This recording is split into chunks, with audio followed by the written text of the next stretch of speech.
Nadie. Pensar. Muchos riesgos. Buenas tardes, yo también quiero empezar dando las gracias a la Casa de América, aunque es verdad lo que ha dicho Andrés, que esta casa es como mi casa, por darme la oportunidad de tener este encuentro con Sergio Ramírez, que es un escritor al que admiro mucho y al que quiero mucho como persona. Y bueno, y gracias a ustedes también es obligado, porque con este día radiante es emocionante que haya gente que se reúna aquí para hablar de literatura. Yo también he leído la última novela de Sergio Ramírez y me ha gustado mucho, pero aparte de gustarme mucho, ha sido una novela que me ha sorprendido mucho. La primera, por eso, como tengo la facultad de dirigir la conversación, a mí me gustaría que empezáramos hablando de la ficción. Aquí, en La Fugitiva, Sergio es un narrador en primera persona, no con su propio nombre, pero bueno, se deja que el lector, sugiera al lector que es él en persona el que va transitando por las casas, las vidas de tres mujeres que le van a dar imágenes distintas de La Fugitiva, la protagonista del libro. Este libro cuenta la historia de Amanda Solano, una escritora costarricense, a través de tres mujeres que la conocieron muy bien, a través de la visión de tres mujeres que la conocieron muy bien.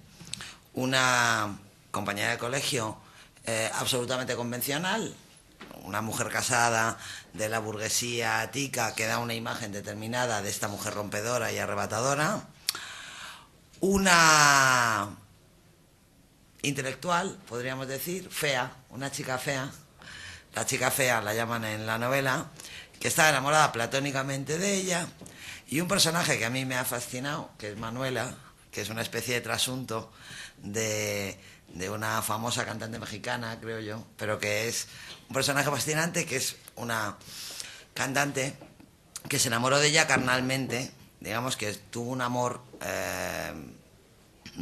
tremendo, no correspondido por esta mujer.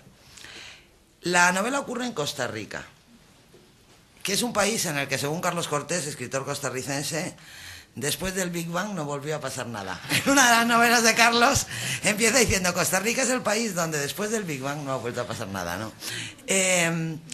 Ocurre en Costa Rica, aunque Sergio es nicaragüense, que es un país, si hay algún tico presente, que no me lo tome a mal, pero que a mí me parece un país mucho más intenso, mucho más vivo y lleno de energía, ¿no? Y que además él ha diseccionado mucho en sus libros. A mí me gustaría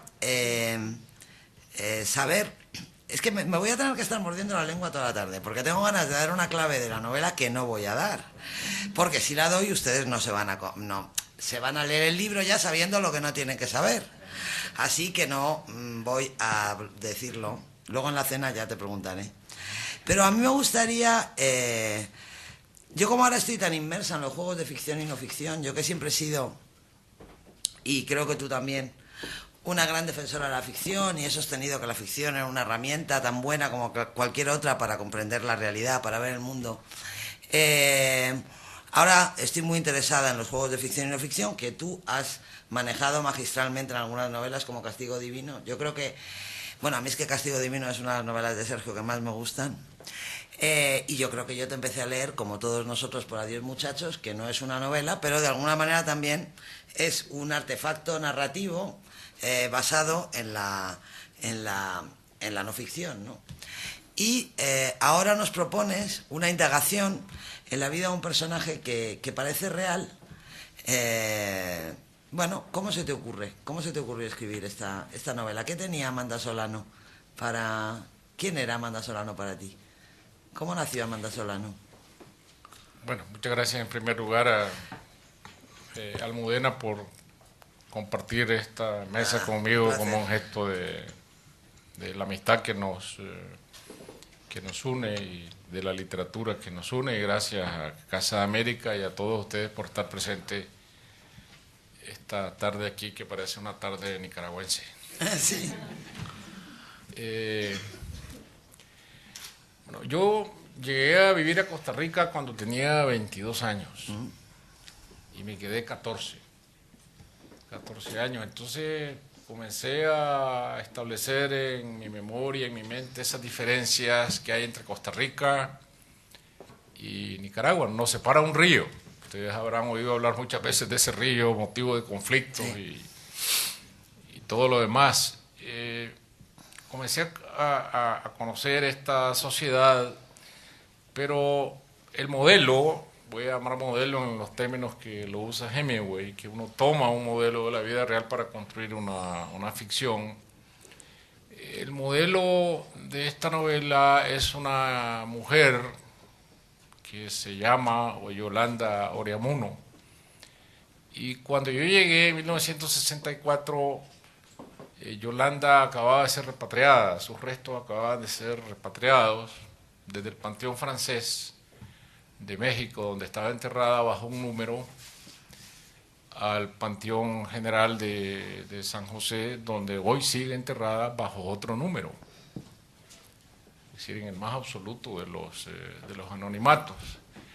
Y cuando vi sus primeras fotografías, me deslumbró su belleza. ¿Es ella, no? No, no es ella. No. Ahora les hablaré de la portada del libro. Sí, no es ella. Me deslumbró su belleza, comencé a enterarme de su conflicto con la sociedad en la que vivió, con la sociedad conservadora, cómo ella quiso poner por delante de todo su condición de mujer, su feminidad, no su feminismo, que yo creo que hay distancia entre las dos palabras. Quería ser mujer desafiante, con los prejuicios sociales. Ella venía de una familia de la alta clase social, venida menos por la pobreza. Entonces a mí me conquistó este personaje. Pero eso ocurrió en 1964. Pasaron décadas y yo cargué este personaje a lo largo de mi vida hasta que sentí que estaba maduro para escribir la novela que yo quería escribir. Uno puede andar con un personaje muchos años encima. Me pasó con El envenenador, Oliverio Castañeda, de Castigo Divino, que lo cargué también. Bueno, desde que eras un jovencito en León, por mucho tiempo, desde que llegué a estudiar Derecho a la universidad en León de Nicaragua. Entonces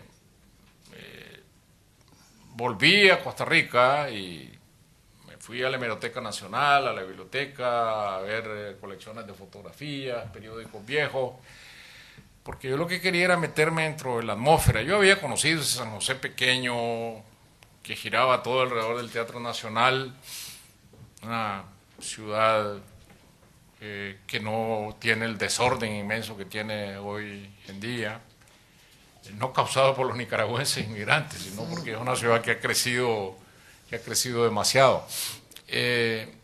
Y lo que me quedaba por resolver luego era quién iba a contar la historia. Es que es fantástico. Y hay un momento en la vida del escritor de que esta decisión es clave. ¿Cuál es el procedimiento para contar? Y yo dije, bueno, si yo pongo a contar esta historia al mismo personaje, está bien, pero o lo puedo contar yo mismo, pero decidí que lo contaran otras 3 mujeres, lo cual, como se dice en atletismo, es el mayor grado de dificultad, porque me estaba metiendo en camisas de 11 varas, es decir, hablar en nombre de 3 mujeres, meterme en el yo femenino, y yo encontré que había una puerta, había una cerradura que yo podía abrir para entrar en ese yo femenino tan complejo, tan misterioso y tan ignorado para un hombre, siempre el eterno femenino, que fue el lenguaje. Es decir, darle a cada personaje un lenguaje diferente. Hacer hablar a la anciana de la alta burguesía que vive sola en el viejo barrio Amón, donde ya todo el mundo se ha ido y está lleno de boutiques, de pequeñas tiendas, de hotelitos, bed and breakfast, y hacerla hablar desde su categoría de vieja aristócrata que habla con cierto nonchalance, pero porque se lo permite la seguridad de su clase social. Luego voy a la siguiente entrevista, que es con esta intelectual que vieja ya también, contemporánea de mi personaje muerto, que habla desde otra categoría, habla desde la interpretación de los hechos históricos, con cierta pedantería. Un poco, quizás, ¿no? ¿no? Cierta, bastante pedantería. Sí. Es un poco conmovedora también, porque como dice todo el rato, soy la fea, pues, pero pedante es. Y por último, la última, Manuela Torres, que habla en mexicano. La fabulosa Manuela Torres. Y habla también en clave costarricense, porque ella es costarricense de origen, ha salido al exilio precisamente desde muy adolescente por su condición de lesbiana, que la sociedad la rechaza. En ese tiempo es el más grande de los pecados, ¿no? Contradecir el sexo en una sociedad tan cerrada como la costarricense, o como cualquier otra sociedad latinoamericana. De manera que ese es el origen de la historia. Bueno, ya, como lo ha dicho él, porque lo más maravilloso de esta novela, que le recomiendo muy vivamente, como Sergio ya ha contado un poco la historia, es que yo empecé a leerla convencida de que estaba contando la historia de una Amanda Solano que existió en realidad. Y fascinada completamente por la portada. Como el Sergio Ramírez, que va a entrevistar a las 3 compañeras de esta mujer, una de las cosas que las unifica a las 2 primeras, sobre todo, son las fotografías que le enseñan. Inmediatamente fotografías, se las enseñan diciendo, mira qué guapa, mira qué estupenda, su marido nunca le perdonó que se hiciera esta foto en bañador, qué guapa, ¿no? Y de alguna manera, la belleza física de Amanda, bueno, pues late también en la relación hasta con Gloria Tinoco, que es esta aristócrata, que es la única que no se ha sentido atraída por ella, pero sin embargo se compara con ella constantemente, ¿no? Como de, ella era tan guapa, pues yo me hacía ilusiones de que estará Amanda Solano. Seguí leyendo el libro y yo nunca me miro los últimos capítulos, ni las notas finales, ni nada, porque, bueno, creo que eso incumple el pacto de la ficción. Como yo milito en el pacto de la ficción, no me gusta que la gente se lea las notas de mis libros antes que el libro, pues no lo hago con los libros de los demás. Sin embargo, antes de la mitad de la novela empecé a pensar, esto es ficción. Esto es ficción. Y ya decía, ¿esto es ficción o no ficción? Y yo pensaba, claro, como Sergio fue de los primeros en ir, ¿no? De alguna manera en hacer literatura de no ficción, pues ahora en realidad lo que puede hacer es volver. Es decir, crear una ficción que tenga apariencia de no ficción. Y, bueno, esa temperatura del libro me entusiasmó. Porque cuando llega la nota final, que no les voy a contar lo que dice, pero estaba yo todavía como dividida, como diciendo, ¿qué pasará y qué no pasará? Y estoy de acuerdo contigo en que son 3 mujeres, pero te salen muy bien, ¿eh? O sea que yo creo que las novelas no solamente es importante lo que se lee, sino lo que se oye. De alguna manera una novela buena se oye y una mala también, ¿no? La mala se oye como algo que no es posible y las buenas se oyen y se oye muy, muy bien. Y me gustó mucho. Me han gustado muchas cosas de la novela. Me gusta mucho Proust. La influencia de Proust, de hecho, la novela se llama como el último tomo de En busca del tiempo perdido, que En busca del tiempo perdido es la gran lectura de Amanda. Proust es su gran influencia y como su gran héroe literario, ¿no? Entonces,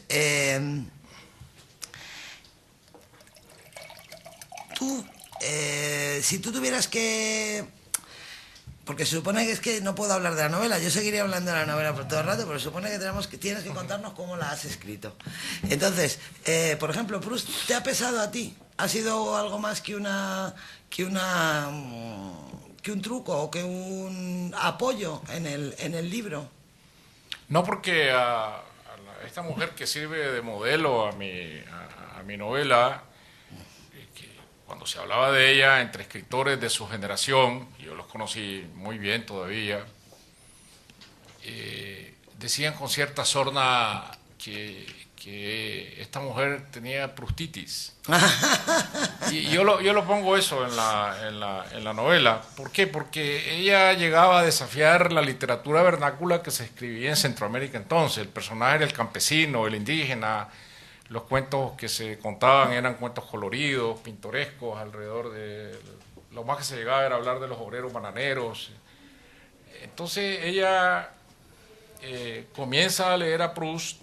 Bueno, ni siquiera está traducido, porque yo creo que las traducciones de Pedro Salinas, que fueron la primera vez que se tradujo, los primeros 2 tomos, son de los años 40, me parece, o finales de los 30. De finales de los 30. Ella lo lee en francés, claro, ella es...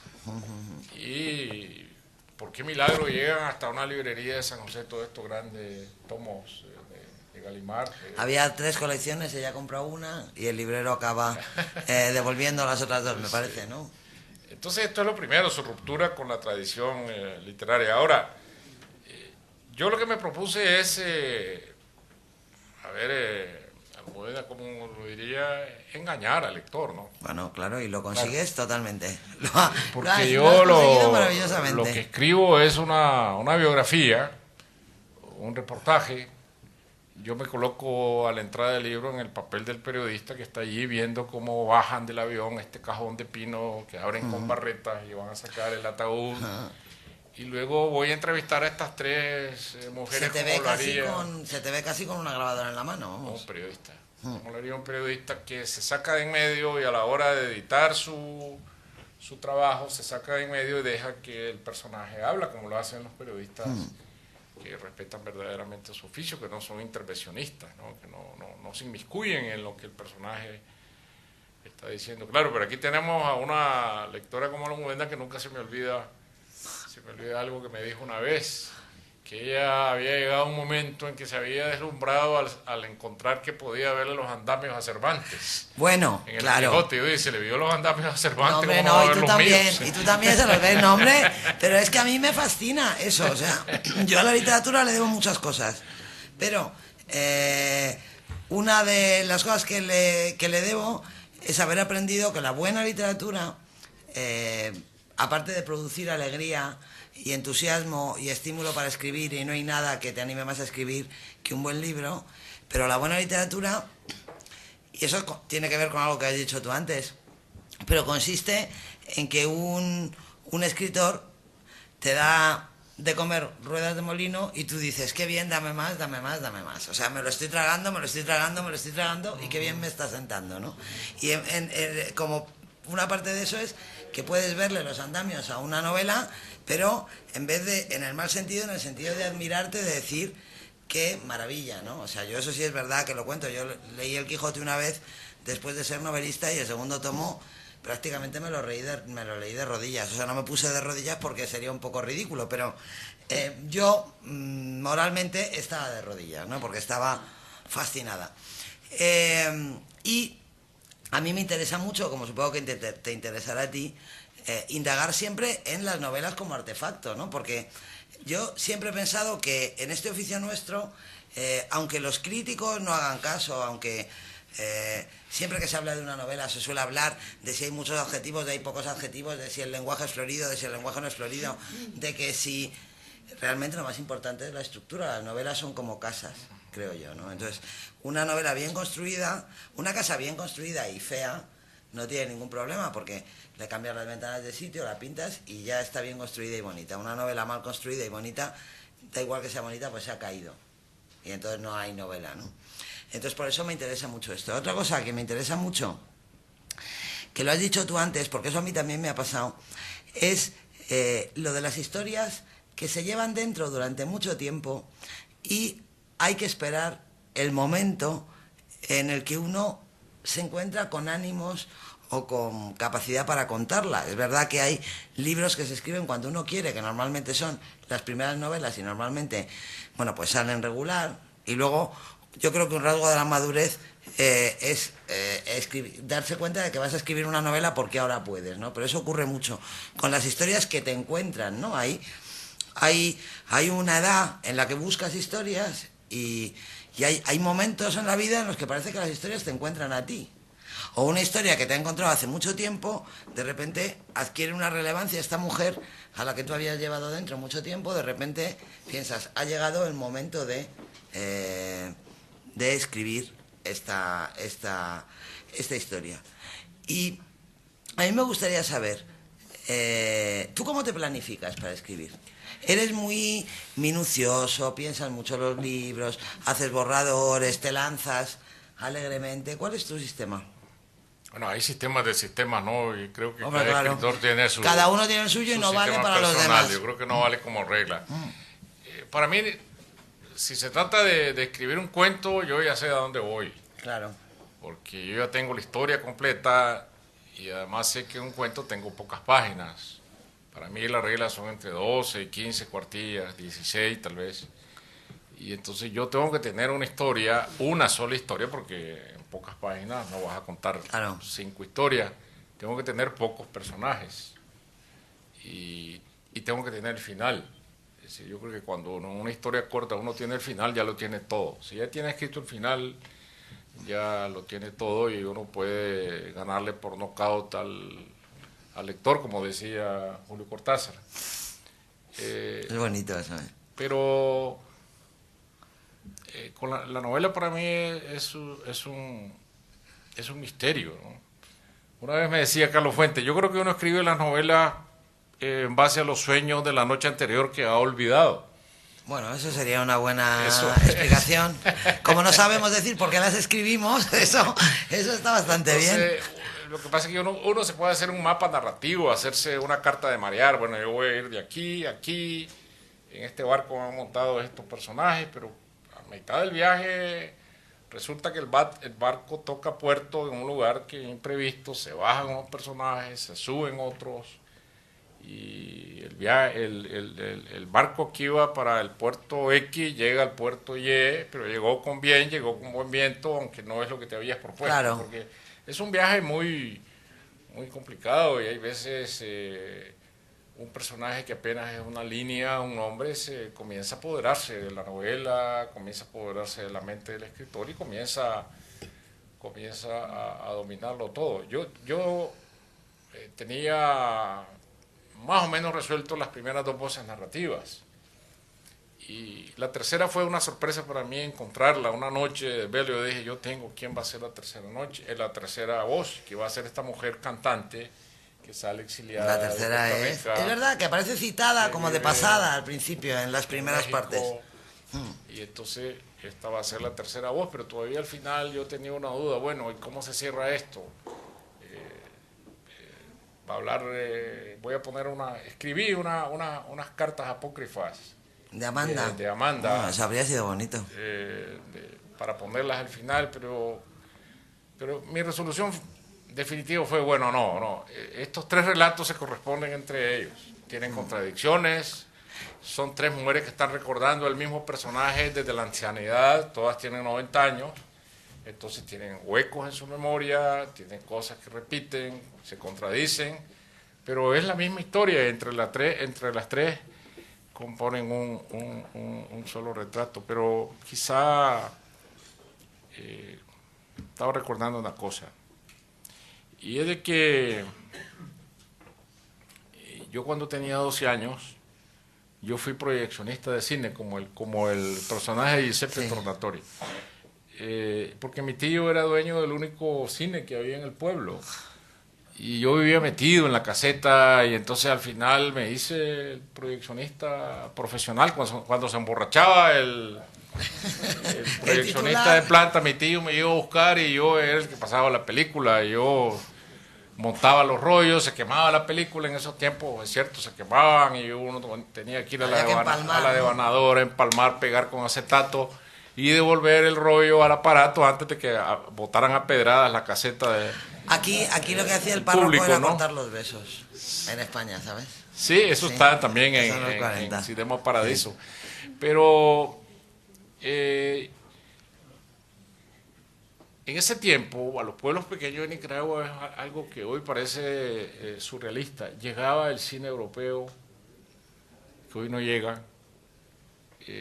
Yo proyecté Arroz Amargo. Fíjate. yo proyecté La Fuente de la Doncella de Bergman. Fíjate. Y yo proyecté Rashomon de Akira Kurosawa. Y entonces cuando uno es proyeccionista, está obligado a ver la misma película muchas veces.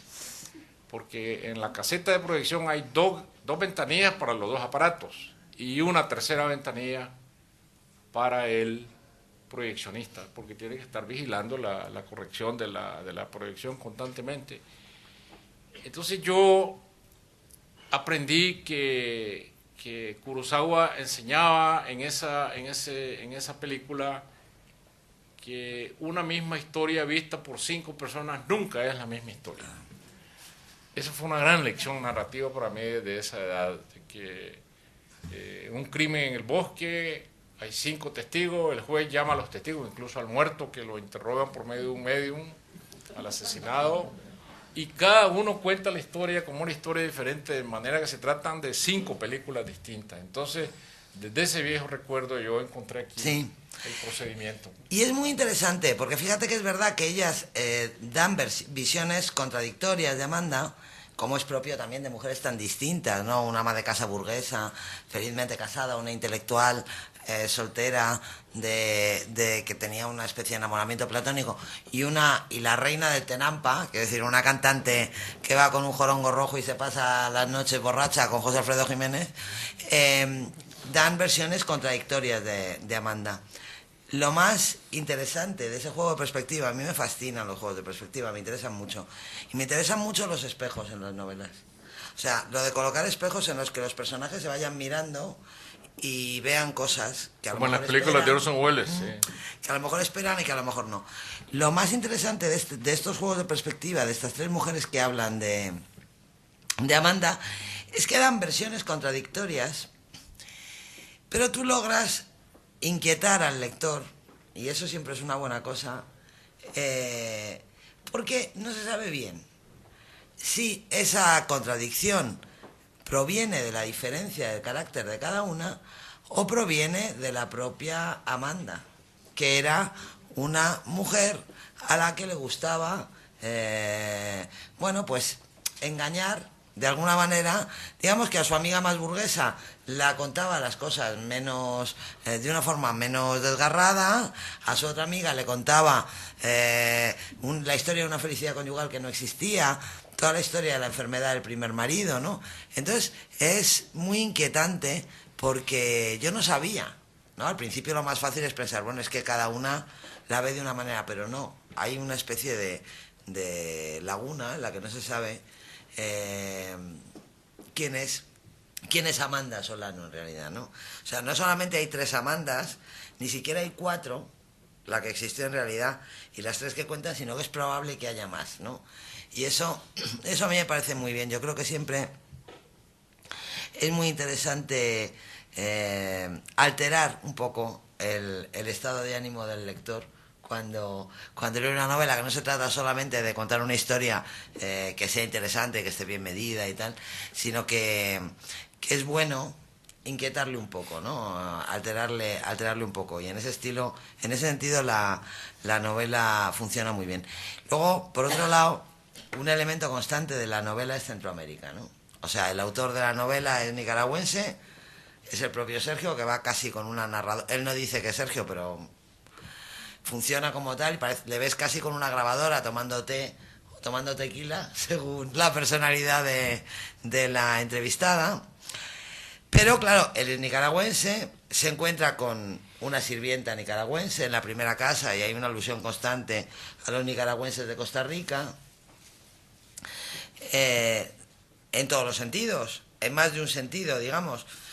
Primero, con los costarricenses que hablan mal de ellos, pero también la intelectual que hace memoria revolucionaria de Costa Rica. Una cosa que es buena de La Fugitiva es que, a pesar de lo que dice Carlos Cortés, en Costa Rica hubo Partido Comunista, y en Costa Rica hubo en los años 30 unas peleas muy grandes a propósito de la United Fruit, que naturalmente planea un poco sobre toda la novela, pero luego Amanda se hace guatemalteca, inopinadamente decide irse a Guatemala. Guatemala parece es otro polo del libro. Creo que aparece Panamá también, ¿no? En un momento dado. Sí, sí. O sea que es una novela como centroamericana. Y bueno, tú sabes eso que nos dicen a nosotros aquí, ¿no? De que nosotros los europeos no deberíamos escribir novelas porque Europa es un continente tan aburrido donde nunca pasa nada, que en realidad no tenemos nada que contar. Yo no estoy de acuerdo con eso porque escribo novelas, pero sí es verdad que hay como, bueno, o a lo mejor es que a mí me gusta mucho Centroamérica, también puede ser, pero hay como una especie de energía, ¿no? En la novela que brota de la misma tierra, ¿no? De las cosas que ocurren allí, ¿no? Bueno, si ustedes pasan por una agencia de viajes, la del Corte Inglés, y no estoy haciendo propaganda, ¿no? El Corte Inglés, se encontrarán siempre un afiche, una referencia, una oferta de viaje a Costa Rica, porque Costa Rica es un destino turístico mundial. De primer orden, sí. Privilegiado en el aeropuerto de Londres, de ese vuelo a Liberia, a Guanacaste, que es un lugar, una provincia que ahora tiene un aeropuerto internacional porque las playas están cerca y hay vuelos charter, es decir, es un destino turístico. Hay tortugas y ballenas. Y luego detrás de ese destino turístico Guanacaste. está la marca de fábrica de Costa Rica. La marca con que Costa Rica se vende en el mundo es paz, democracia, estabilidad, todo es cierto, ¿no? Y el país que no tiene ejército, también es cierto. Pero eso no fue siempre así. Eso es como mis nietos que piensan que nunca hubo televisión en blanco y negro, que la televisión siempre fue en color, o yo nunca, ya no puedo imaginar a Juan Cruz sin el teléfono móvil. Y vivía, No sé no había cómo, teléfono móvil. ¿Cómo hacía sin el móvil? Pero ellos piensan también que el móvil existió siempre, que los Nintendo existieron siempre. Detrás de la historia de Costa Rica hay un verdadero drama, no es ese país de paisaje postal. En Costa Rica hubo una dictadura de un par de hermanos como los Somoza, solo que, claro, dichosamente para ellos fue una dictadura de apenas 3 años. Luego viene la grande huelga bananera, nace el Partido Comunista, la lucha contra la UNADFRUT. Después hay un presidente reformista que se alía con el Partido Comunista y con el arzobispo de San José. Eso es fascinante. Es fascinante. Esa es parte de la novela es fascinante. Existe un personaje, Monseñor Sanabria, que en una misa de domingo en la catedral, en el momento que aquí está ocurriendo la guerra civil en España, es verdad, sí, y la iglesia está enfrentada con la república, Monseñor Sanabria dice del púlpito: amados fieles, no es pecado votar por el Partido Comunista. Y entonces hay una alianza entre los comunistas, la Iglesia Católica del Rerum Novarum, que entonces era subversivo, la encíclica de León XIII, y el doctor Calderón Guardia votan un código del trabajo moderno, establecen la seguridad social. Después viene la guerra de 1948, la guerra civil, que gana el bando de José Figueres, y entonces Figueres decide cerrar los cuarteles y acabar con el ejército. Sí. Pero para llegar a que se acabe el ejército hay que pasar por un siglo XX muy contrastado. ¿Por qué la novela tiene este trasfondo? Porque, bueno, esa es la sociedad a la que Amanda Solano entra en conflicto, que es una sociedad muy cerrada y muy conservadora, pero al mismo tiempo una sociedad en movimiento. Una sociedad en la que la República Española es una referencia, en la que la Guerra Civil Española se vive en primera persona, todos ellos, la sociedad costarricense está dividida. Y también una sociedad en la que, eso sí me gustaría saberlo, porque me llama mucho la atención, hay una especie de colegio de señoritas que es una especie de trasunto de lo que podría ser el instituto escuela de aquí, ¿no? Un colegio de la institución libre de enseñanza, ¿no? Educación laica, progresista, con unas diversiones bastante notables también, porque aparte de laica, progresista y feminista, la directora del colegio es espiritista, es teósofa, es Rosa Cruz, y recluta a las niñas y las congrega en ceremonias de iniciación. De alguna forma, estas chicas, que luego cuentan con 90 años lo que saben de su amiga, han sido como una especie de célula experimental, ¿no? Una especie de célula experimental en su época del pensamiento y de lo que puede ser la mujer en Latinoamérica.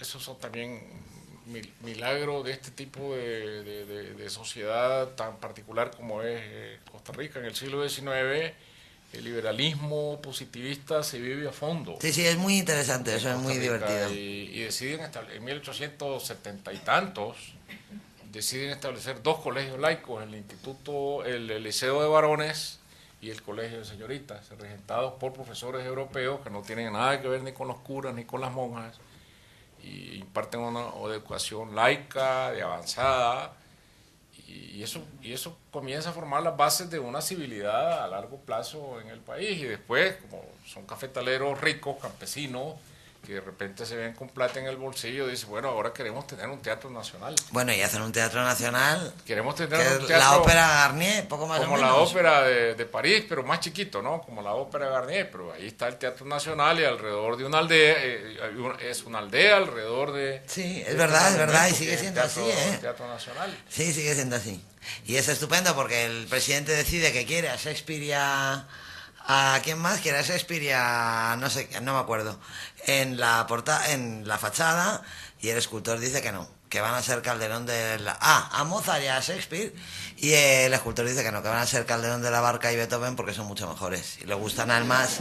Y entonces va y los pone ahí y ya está, ¿no? El escultor italiano, porque todo sí, esto un es escultor italiano, ¿no? además, todo eso es una locura. Entonces está en Milán, hace la escultura, las manda y dicen, anda, pero si eran Mozart y Beethoven, pues no. Porque el escultor ha decidido que van a ser Calderón eran Mozart y Shakespeare, y van a ser Calderón y Beethoven porque le gustan más. Y ahora que le hemos dado tantas vueltas a Amanda, cuéntame, ahora que la novela se ha publicado aquí, en Nicaragua imagino que también, en Latinoamérica también, ¿no? Habrá publicado a la vez. Hemos empezado por España. Por España, sí. Bueno, pero de todas formas, como será un proceso rápido, ahora mismo, ¿qué queda en Amanda de ti? Cuando tú terminas una novela, ¿cómo te relacionas con los personajes de tu novela? Esta mujer que te ha habitado durante tanto tiempo, ¿qué relación tienes con ella? ¿Te sientes...? Muy íntimamente ligado a esta figura y una gran nostalgia de que por fin... Has podido, ¿no? He podido te lo digo porque a mí cuando salir termino... de esta carga, de esta claro, pesada carga, sí. Cuando termino una novela me da mucha pena lo que me pasa, porque siento un poco como si me desahuciaran, ¿no? Como si yo tenía una casa y ahora ya no tengo casa. La primera mañana que bajo después de desayunar y no tengo nada que hacer, me deprimo muchísimo. Digo, oh Dios mío, ¿y ahora qué hago con mi vida? Mi vida tenía sentido y ahora ya no tiene sentido. Y me cuesta desprenderme de los personajes porque hay un momento en el que siento que son muy ingratos. Porque yo los sigo necesitando a ellos, pero ellos no me necesitan ya a mí. Ellos ya van por su cuenta, ¿no? Y me cuesta trabajo pensar en escribir otra cosa. Tengo que dejar que pase un tiempo como de desintoxicación. Pero bueno, como aquí el protagonista eres tú, esto era una pregunta para que me contaras cómo ahora que ya, digamos, hemos superado a Amanda, ahora que ya la hemos fijado, ¿qué piensas escribir? ¿Cuáles son tus proyectos? Bueno, yo tengo una cartera muy grande de proyectos que no sé si me va a dar la existencia para... Seguro que sí. Para terminarla. Quiero volver a los cuentos. Ahora he recibido una invitación para vivir un mes en Italia, en Bellagio, un centro de escritores que hay ahí. Y quiero revisar unos borradores de estos cuentos y armar estos libros de cuentos, porque yo quiero ayudar a reforzar la posición del cuento en la literatura. Se publican pocos libros de cuentos. Porque los editores se quejan de que la gente no compra libros de cuentos. Yo creo que hay un factor ahí económico. En Estados Unidos se publica un anuario de los cuentos, que lleva el prólogo de un escritor siempre de mucho prestigio. Y leyendo una de estas antologías me di cuenta que hay 400 revistas en los Estados Unidos donde se publican cuentos. Es decir, hay siempre gente que está escribiendo cuentos. Es un género literario muy respetado. Y popular, sí. Pero yo no sé por qué ¿qué ha pasado? Porque yo cuando era adolescente y leía muchos cuentos en las librerías, uno encontraba los libros de Horacio Quiroga, de Chekhov, de libros populares, pues, que ahora la novela le han cedido todo el terreno a la novela, pero yo sí quiero alternar con un libro de cuentos provisionalmente, no sé qué otra cosa puede salir en el camino, ¿no? Y tienes los bocetos en el cajón ya, de alguna manera, tienes la idea de lo que vas a escribir. Sí, porque como te decía antes, es más fácil hacerse cargo de la idea de un cuento.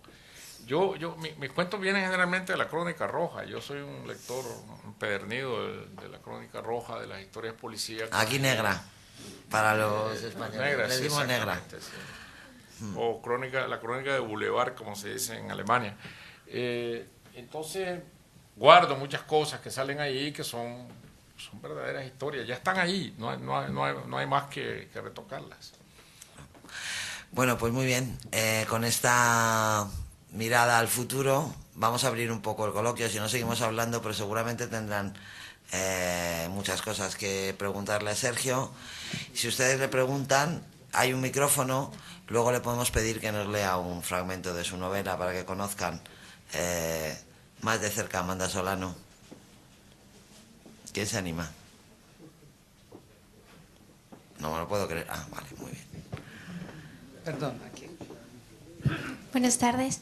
Yo quería preguntarle más bien a manera general cómo veía usted la literatura en Latinoamérica, porque acababa de decir que se había publicado la obra aquí y no allí, o no a la vez. ¿Y cómo ve usted la literatura allí? ¿Hay tantos lectores? ¿Cómo se defiende un escritor si quiere publicar allí? Un escritor latinoamericano tiene que publicar en Europa. ¿Cómo ha visto usted en toda su vida de escritor la lucha, ¿no? para posicionarse como un escritor? Bueno, la novela se publica primero en España, pero simplemente por un asunto de programación de la editorial. Sale en España y a finales de abril sale en México y en Centroamérica, de manera que vamos a presentar la novela en Managua el jueves 5 de mayo.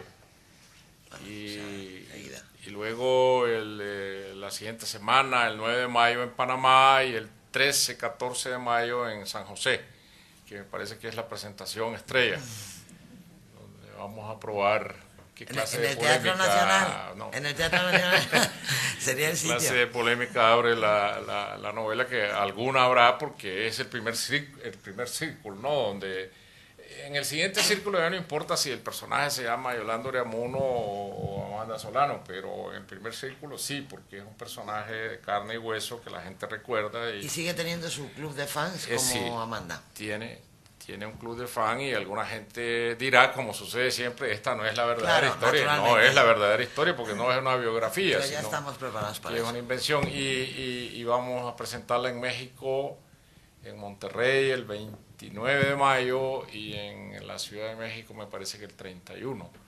Esta es la primera etapa, luego la Feria del Libro de Guadalajara y Buenos Aires, en fin, esto depende de cómo las presentaciones se van programando. Sigue siendo difícil para un escritor, sobre todo para un escritor joven, publicar. Y yo no creo que haya cambiado mucho la situación de cuando yo publiqué mi primer libro en 1963. Yo tenía 21 años. Y es una edición que yo mismo financié, o mi padre financió, ¿no? Fueron 500 ejemplares de este libro, que era un libro de cuentos, que se llamaba Cuentos. No hay mucha imaginación en el título del libro. Y yo tenía que llevar en consignación este libro a las librerías en Managua, que no eran muchas, porque a nadie se le ocurría que a un joven desconocido de 21 años alguien le iba a comprar por adelantado su libro para venderlo. Yo tenía que dejar el libro allí, en las librerías. Y negociar con el librero, ¿no? El librero que lo pusiera. Y había una librería en Managua que se llamaba la Librería Selva, que se cayó con el terremoto de 1972. Y la señora era muy amable, me recibía. Yo llegaba cada semana a ver cuántos libros se habían vendido. Y una vez me la encontré muchos años después, ya en tiempos de la Revolución. Y le dije, ¿se acuerda que una vez estábamos contando los libros en lugar de los 10 que yo le había dejado, aparecieron 11?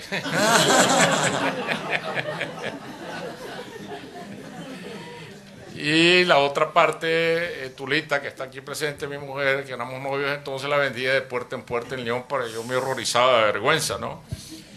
Esa es la historia, pero si ustedes, la verdad es que hoy en América Latina se siguen haciendo ediciones de 500 ejemplares. Un libro de poesía no se editan más de 500 ejemplares. La edición regular de un libro de un escritor joven son 1000 ejemplares. Ahora, si un escritor joven no tiene la bendición del destino de determinado momento de entrar por la puerta de una editorial grande, sus tirajes siguen siendo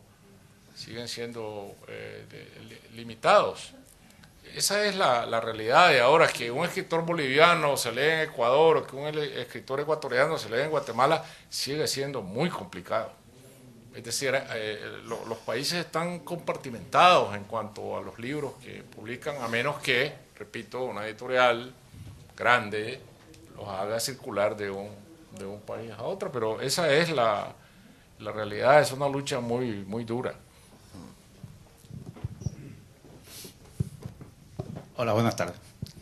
Yo como nicaragüense quería preguntarte, Sergio, es que si no hay fuente de inspiración en personajes vernáculos de nuestro país. Hombre, sí, pero él ha escrito, bueno, perdón, que él ha escrito mucho sobre vuestro país. No, viejos personajes que ahora no aparecen ni siquiera en muchas memorias de los jóvenes que existen. Por ejemplo, Peyeyeque, La Chilaloca y todos estos personajes que fueron verdaderamente interesantes en nuestra pequeña patria y en nuestra juventud.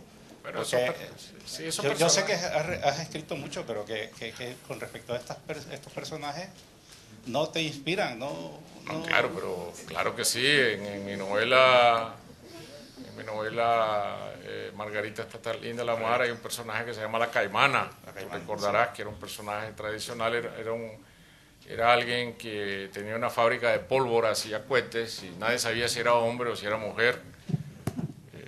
Tenía esta dualidad y yo la trasladé de Managua a León en la novela, y lo que no puse, porque a lo mejor me sirve para otra novela, es que esta mujer que fabricaba cohetes y que no tenía un sexo definido, dejó en su testamento que todo el que llegara a su vela iba a beber y comer gratis, y habría mucha pólvora en el entierro, y un año antes del terremoto que destruyó Managua, en los funerales de La Caimana hubo más de 100.000 personas.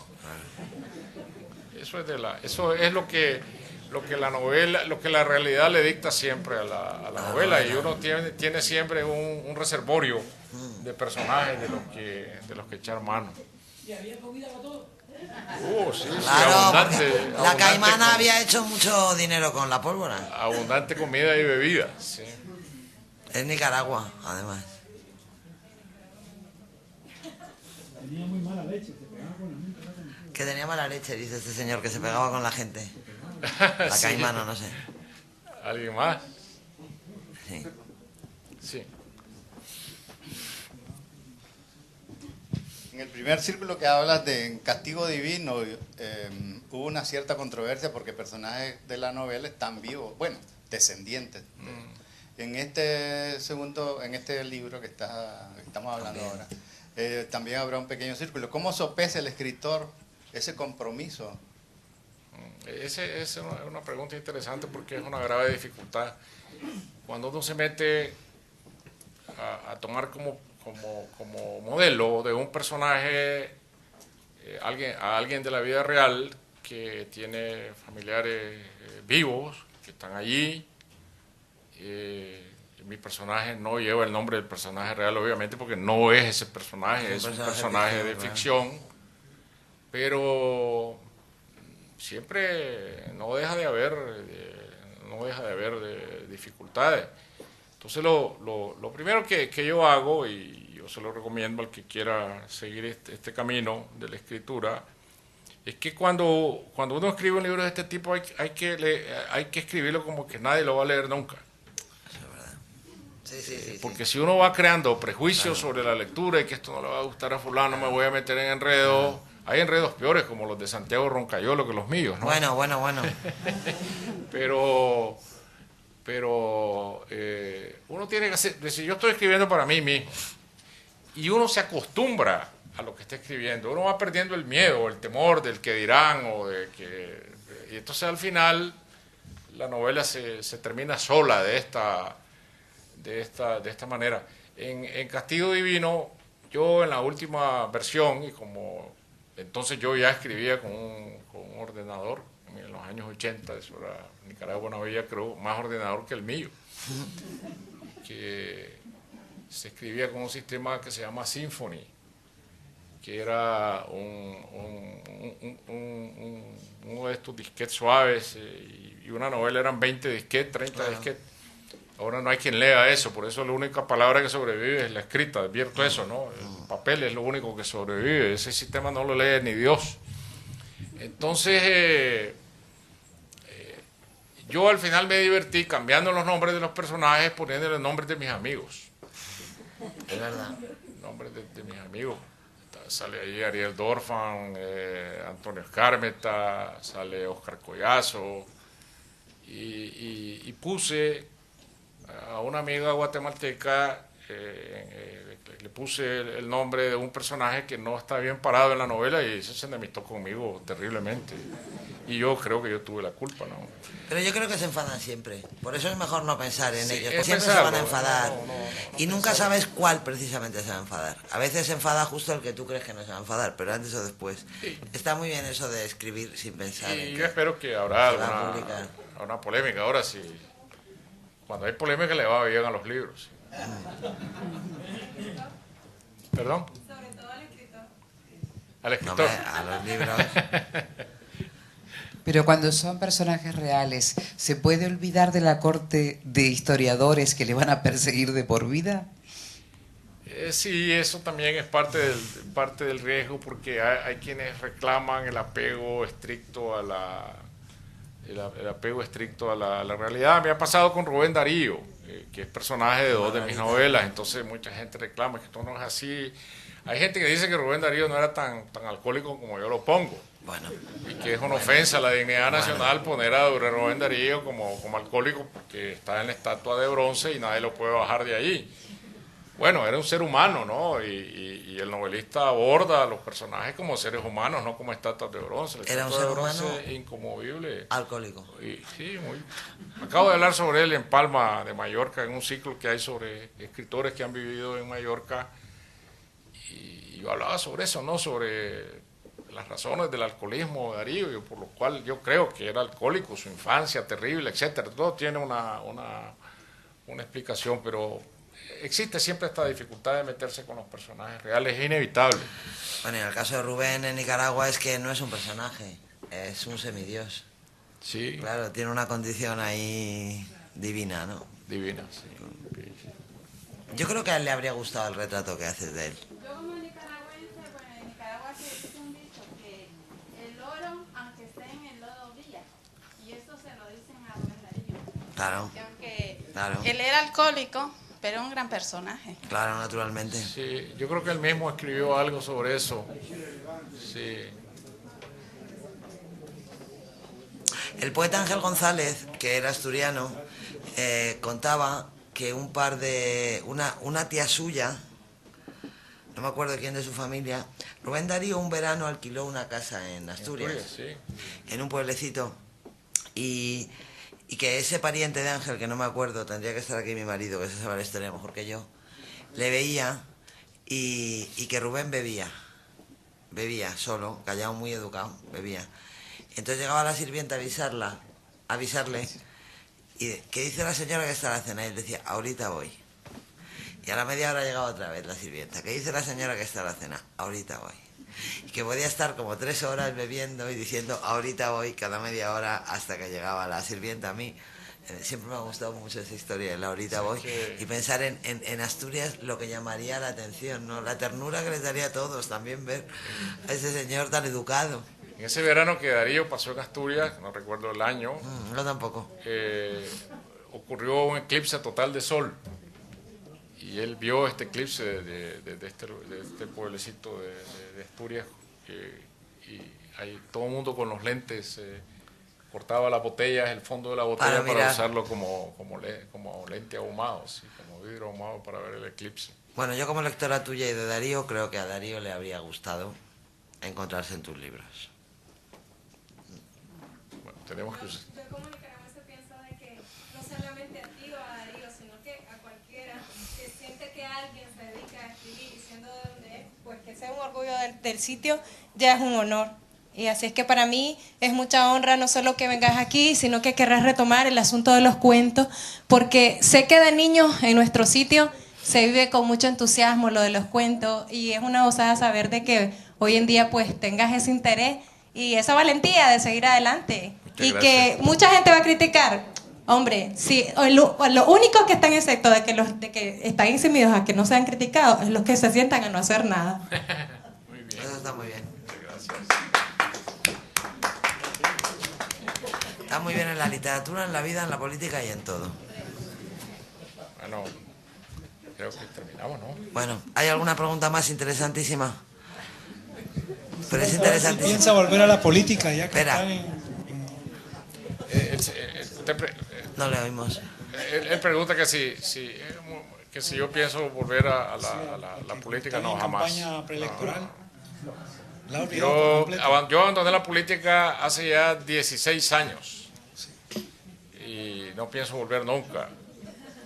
Me siento muy feliz en mi trabajo de escritor de tiempo completo y creo que es un privilegio que en Nicaragua alguien, un país tan pobre, pueda dedicarse nada más a escribir y yo no puedo echar a perder ese privilegio. Le deseo éxito y Muchas gracias. que continúe escribiendo. Juan Cruz va a cerrar el coloquio. No, yo quiero una curiosidad. ¿Te has reconciliado con la amiga guatemalteca? No, una vez en la Feria del Libro de Miami me pasó que estaba ella allí sentada en el auditorio al lado de otra señora y yo cuando la vi me afligí. Sobre todo cuando pidió la palabra, porque ella me reclamó de que yo hubiera cometido esta grosería con ella, porque lo que pasa es que este envenenador, Oliverio Castañeda, estudiaba en un liceo de Zacapa, que es un poblado del interior de Guatemala, y él y otro muchacho de 10, 12 años, esta maestra bajaba por una escalera, cuando iba a dar su clase, bajaba por una escalera y siempre iba poniendo la mano en el pasamano. Era una costumbre que tenía. Entonces estos muchachos embadurnaban de excremento el pasamano. Y entonces la novela se cuenta como esta maestra siempre estaba llena de terror, oliéndose la mano, porque no sabía por qué la mano le olía mal. Y entonces yo cambié el nombre del personaje y puse el de ella. Entonces, y no le gustó. Entonces el agravio es legítimo, ¿no? Obviamente, ¿no? Y ella muy resentida, pero al otro lado estaba una pariente del envenenador. Y se para furiosa a decirme qué pruebas tenía yo de que él hubiera sido un envenenador para que yo lo acusara de ser un asesino, si había sido un hombre honesto, etcétera, etcétera. Entonces yo lo único que dije, bueno, es la primera vez que me asaltan mis personajes. Bueno, con esta respuesta de Sergio, que es muy buena, yo creo que podemos pedirle que lea un poco. Yo no sé si habrá ánimo en la sala para... Sí, ¿no? Todavía... Hay ánimo. Una lectura sumamente breve. Vale. Sumamente breve. Y que lo firme después también. Aquí estaré dispuesto. Voy a leerles un par de páginas de este capítulo que se llama Solo a la muerte se llega demasiado temprano, donde nos encontramos con la primera narradora del libro.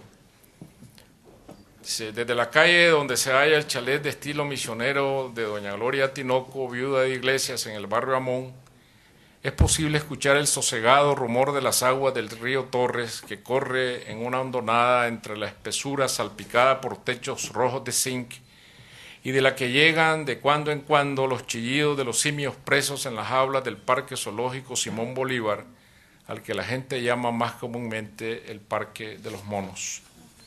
El chalet tiene una torre que viene a ser coronada por una cumbrera de tejas de 4 aguas como un palomar, su tramo superior adornado con ventanas gemelas en cada cara y rodeado por un balcón de fierro. Mientras tanto, el cuerpo de la casa, con su techo igualmente de tejas, verdeadas por el moho, se angosta más de la cuenta, como si las pretensiones del arquitecto hubieran sido detenidas por la mano que pagaba, con lo que la torre parece una imposición exagerada frente al conjunto. El estilo colonial californiano o misionero se puso de moda en los años 40 en San José y quedó patente en las residencias del Paseo Colón y en la antigua terminal de pasajeros del aeropuerto de La Sabana, que ahora es el Museo de Artes Costarricense y cuya torre, a la que el vigía trepaba para anunciar con un toque de campana que había avión a la vista, recuerda la del chalet de Doña Gloria, solo que ésta no acusa ninguna utilidad más que la del estrecho mirador al que nadie sube. Me detengo frente a la puerta de roble barnizado tras atravesar el jardín frontal que un muro de poca alzada separa de la calle. La penumbra con la que me voy a encontrar parece empezar aquí mismo, bajo el portal a cubierto sostenido por 2 columnas salomónicas.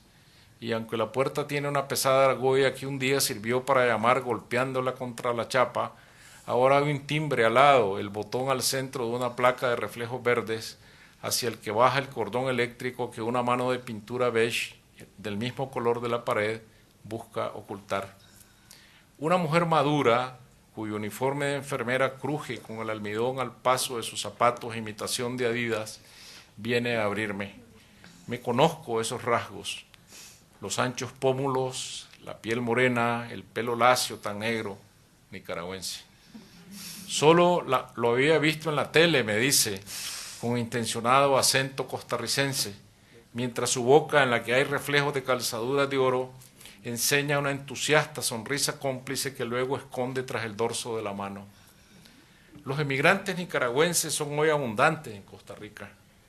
Cocineras, niñeras y empleadas del aseo doméstico, albañiles, carpinteros, electricistas, fontaneros, jardineros, guardias de seguridad y celadores nocturnos, mucamas y botones de hoteles, cantineros y músicos, enfermeras, comerciantes y buhoneros, además de cosechadores de café, caña de azúcar y banano, y despiertan miedos y recelos como si en una invasión concertada se prepararan a apoderarse del país, mientras ellos, precavidos, se apresuran a borrar toda huella de su acento y de sus modales confianzudos y a veces agresivos, convencidos de que la mejor manera de protegerse frente a la hostilidad es mimetizarse, aprendiendo a hablar y a comportarse en la sosegada clave costarricense lo más rápidamente posible, aunque a veces el disfraz no resulte a la medida.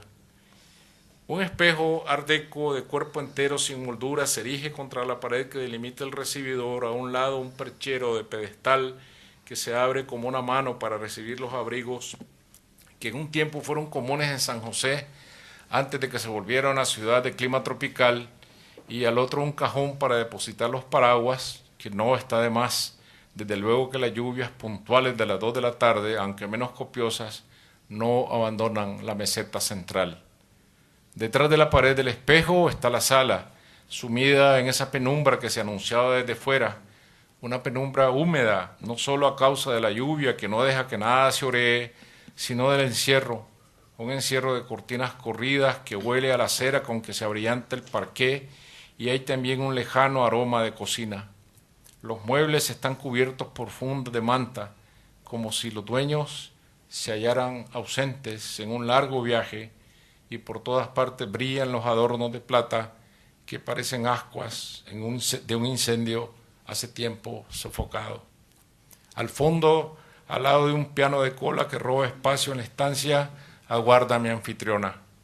Va vestida con discreta distinción, con un traje de lino color marfil, y a medida que me acerco, sus ojos, en los que resplandece una chispa de amable picardía, me escrutan con curiosidad.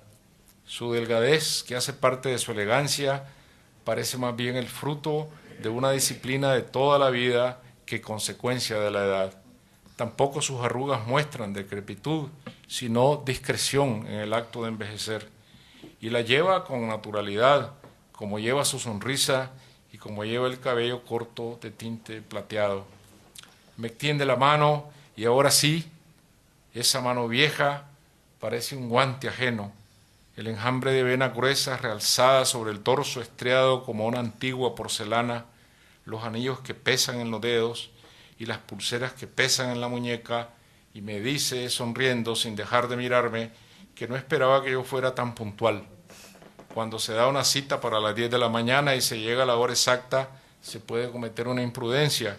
La dueña de casa puede estar saliendo apenas del baño, y si es una invitación a cenar, puede encontrarla en bata y los rulos en la cabeza porque aún debe peinarse, y todo esto, como ve, termina convirtiéndose en una descortesía. ¿Pero de qué hablo? Yo con esa pantomima de invitaciones a cenar, dice, esta casa no se abre desde hace 40 años, desde que murió mi esposo Braulio, que en paz descanse, y usted ya sabe, por todo el tiempo que vivió en Costa Rica, que casi nunca nos prestamos para invitaciones sociales. Somos pocos para eso, y por eso nos critican los demás centroamericanos. ¿No es cierto?